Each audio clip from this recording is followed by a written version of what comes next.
আসসালামু আলাইকুম সবাইকে, আশা করি সবাই ভালো আছেন and welcome to my YouTube channel Wahid's world. Dhaka থেকে শুরু আমাদের আজকের এই জার্নি। বাসে করে আমরা যাব শিলিগুড়ি, ইন্ডিয়া। সেখান থেকে পাহাড়ি রাস্তায় উঠে পৌঁছাবো গ্যাংটক। এটা আমাদের সিকিম যাত্রার শুরু।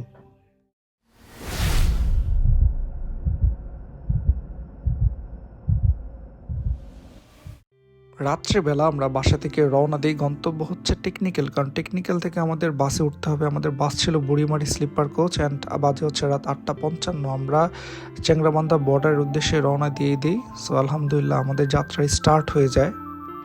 চলুন গল্পটা শুরু থেকে স্টার্ট করি। সময়টি ছিল 2025 সালের ফেব্রুয়ারি মাসের 4 তারিখ। এই সময়টাতে আমাদের দেশে প্রচণ্ড পরিমাণ শীত থাকে। বিশেষ করে আমরা যে রাস্তা দিয়ে যাব সেই রাস্তায় তো আরও ভয়ানক শীত থাকে। সো আমরা আল্লাহর নামে রওনা দিয়ে দিই। দেন আমরা কিছু পথ পেরোতেই প্রচণ্ড পরিমাণ শীত থাকে, আমরা যেটা বাসে বসে উপলব্ধি করতে থাকি। আর আমরা যখন পাটগ্রাম এরিয়াটাতে পৌঁছাই, লালমনিরহাটের অন্তর্ভুক্ত, সো এখানে তো প্রচণ্ড পরিমাণ শীত, যা বলার মতো না। দেন জার্নি শেষে আলহামদুলিল্লাহ আমরা চ্যাংরাবান্ধা বর্ডারের মধ্যে পৌঁছে যাই। তো এখন তো বর্ডার আমরা ক্রস করতে পারবো না, কারণ এখনও ইমিগ্রেশন অফিস স্টার্ট হয়নি। সো আমরা এর ফাঁকে আমাদের ব্রেকফাস্টটা স্টার্ট করে নিই। অ্যান্ড ব্রেকফাস্ট করতে যাই হচ্ছে আমরা বুড়ির হোটেলে, যেটা বেশ ফেমাস। আপনারা যারা দার্জিলিং, সিকিম, শিলিগুড়ি যে সমস্ত প্লেসে যান চ্যাংরাবান্ধা বর্ডার ক্রস করে, তারা ডেফিনেটলি জানেন এই বুড়ির হোটেলটা বেশ ফেমাস। অ্যান্ড তার খাবারটাও বেশ ভালো। এই খাবারও বেশ মোটামুটি ভালোই, খারাপ না, আমরা খেয়েছিলাম। সো আমরা আলহামদুলিল্লাহ এখান থেকে নাস্তা করিনি। নাস্তা করতে আমাদের প্রায় হাফ অ্যান আওয়ারের মতো টাইম লাগে। দেন নাস্তা কমপ্লিট করার পরে আমরা কিছু সময় এখানে ওয়েট করি, কারণ বাইরে প্রচুর ঠান্ডা। এখানে আমরা ওয়েট করার পরে আমরা খালার কাছ থেকে বিদায় নিয়ে আমরা এখান থেকে বের হই। দেন আমরা ইমিগ্রেশন অফিসের দিকে মুভ করি। ওইখান থেকে আমাদের যে ডকুমেন্টসগুলো আছে সেগুলো আমরা সাবমিট করি।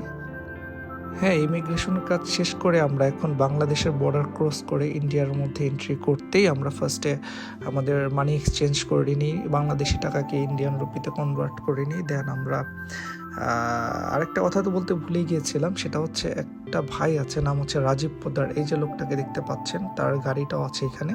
তার বাবা মা আমাদের সাথে ট্রাভেল করে, তার বাবা মা টাঙ্গাইল থেকে বাসে উঠে সেম প্লেস চ্যাংরাবান্ধা বর্ডারের কাছে নেমে যায় বুড়িমারিতে। সো তারা খুবই হাম্বল ছিলেন, তার বাবা মা। সো তার বাবা মা আমাদেরকে বলেন যে তোমরা আমাদের সাথে শিলিগুড়ি যাবো, আমাদের বাসা হচ্ছে শিলিগুড়ি। ওইখান থেকে প্রয়োজনে তোমরা তোমাদের যে গন্তব্য স্থান আছে সেখানে তোমরা মুভ করো, নো প্রবলেম, বাট আমাদের সাথে তোমরা যেও।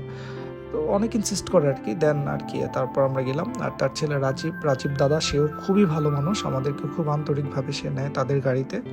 সো তাদের গাড়িতে করে আমরা বেসিক্যালি চ্যাংরাবান্ধা থেকে আমরা শিলিগুড়ি পর্যন্ত যাই। রাজীব দা আমাদেরকে শিলিগুড়ি পর্যন্ত লিফট দেয়। অ্যান্ড এই হাইওয়েটা দেখতে পাচ্ছেন, এটা চ্যাংরাবান্ধা বর্ডার ক্রস করার ঠিক 5 মিনিট পরেই চলে আসে। এই হাইওয়ে এক্সপিরিয়েন্সটাও দারুণ ছিল। অ্যান্ড রাজীব দাদের সাথে এটি আমাদের লাস্ট গন্তব্য স্থান ছিল, কারণ আমরা শিলিগুড়ি পৌঁছে যাই। অ্যান্ড সে খুবই হাম্বল ছিল। সে আমাদেরকে বললো যে আপনারা যেদিন সিকিম থেকে ব্যাক করবেন অবশ্যই আমাদের শিলিগুড়িতে স্টে করবেন। আমি বললাম ইনশাল্লাহ। সো তাদের কাছ থেকে বিদায় নেওয়ার পরে আমরা নাস্তাটা করে নিই। দেন বাকি ভিডিওতে অনেক কথা হবে, আমরা কিভাবে গ্যাংটক পৌঁছালাম, কিভাবে কি করলাম। সবাই ভালো থাকবেন, সুস্থ থাকবেন। সালামু আলাইকুম।